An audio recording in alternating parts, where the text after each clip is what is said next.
ಈಗ ರಾಜ್ಯ ದೇಶ ವಿದೇಶಕ್ಕೆ ಸಂಬಂಧಪಟ್ಟಾಗಿನ ಕೆಲ ಪ್ರಮುಖ ಸುದ್ದಿಯನ್ನು ಬನ್ನಿ ಕ್ವಿಕ್ ಆಗಿ ನೋಡ್ಕೊಂಬೋಣ.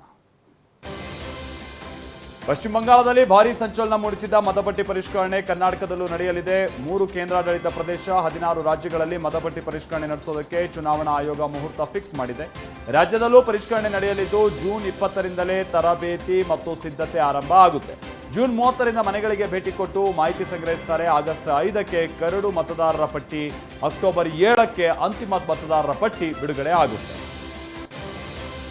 ಕೊಲೆ ಆರೋಪಿ ದರ್ಶನ್ ಜಾಮೀನು ಅರ್ಜಿ ವಿಚಾರಣೆ ನಾಳೆ ನಡೆಯುತ್ತೆ. ಜಾಮೀನು ಕೋರಿ ದರ್ಶನ್ ಸುಪ್ರೀಂ ಕೋರ್ಟ್ಗೆ ಅರ್ಜಿ ಸಲ್ಲಿಸಿದ್ದು ನ್ಯಾಯಮೂರ್ತಿಗಳಾದಂಥ JB ಪರ್ದಿವಾಲಾ, ವಿಜಯ್ ಬಿಷ್ಣೋಯ್ ಅವರ ಪೀಠದಲ್ಲಿ ವಿಚಾರಣೆ ನಡೆಯುತ್ತೆ. ಈ ಬಗ್ಗೆ 57ನೇ CCH ಕೋರ್ಟ್ ಹಾಗೆ ಸರ್ಕಾರದಿಂದ ಸುಪ್ರೀಂ ಕೋರ್ಟ್ ವರದಿಯನ್ನ ಕೇಳಿತ್ತು. ಈ ಸಂಬಂಧ ವರದಿ ಸಲ್ಲಿಕೆಯಾಗಿದ್ದು ನಾಳೆ ವಿಚಾರಣೆ ನಡೆಯುತ್ತೆ. ಹರಿಹರದ ಪಂಚಮಸಾಲಿ ಪೀಠದಿಂದ ಉಚ್ಚಾಟನೆಯಾಗಿರುವ ವಚನಾನಂದ ಶ್ರೀಗಳ ಪುರುಷತ್ವ ಪರೀಕ್ಷೆಗೆ ಇವತ್ತು ಮಾದರಿಯನ್ನ ಸಂಗ್ರಹಿಸಲಾಗಿದೆ.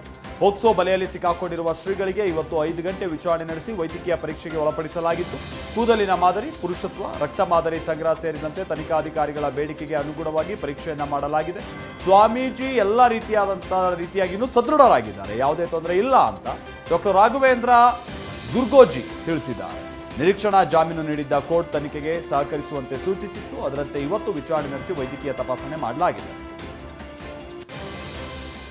ಗುಜರಾತ್ನ ಹಾಜಿ ಅಲಿ ಅನ್ನೋರು ಸರಕು ಸಾಗಾಣಿಕೆ ಹಡಗಿನ ಮೇಲೆ ದಾಳಿಯಾಗಿದೆ. ಅಂದ್ರೆ ಹಾಜಿ ಅಲಿ ಅನ್ನುವಂಥ ಹಡಗು, ಅದು ಹಡಗಿನ ಹೆಸರು. ಭಾರತದ ಧ್ವಜ ಇದ್ದ ಹಡಗು ಸೊಮಾಲಿಯಾದಿಂದ ಶಾರ್ಜಾಗೆ ಪ್ರಯಾಣಿಸ್ತಾ ಇದ್ದಾಗ ಒಮನ್ ಕರಾವಳಿಯಲ್ಲಿ ಡ್ರೋನ್ ಜೊತೆಗೆ ಕ್ಷಿಪಣಿ ದಾಳಿ ಆಗಿರಬಹುದು ಅಂತ ಶಂಕಿಸಲಾಗಿದೆ.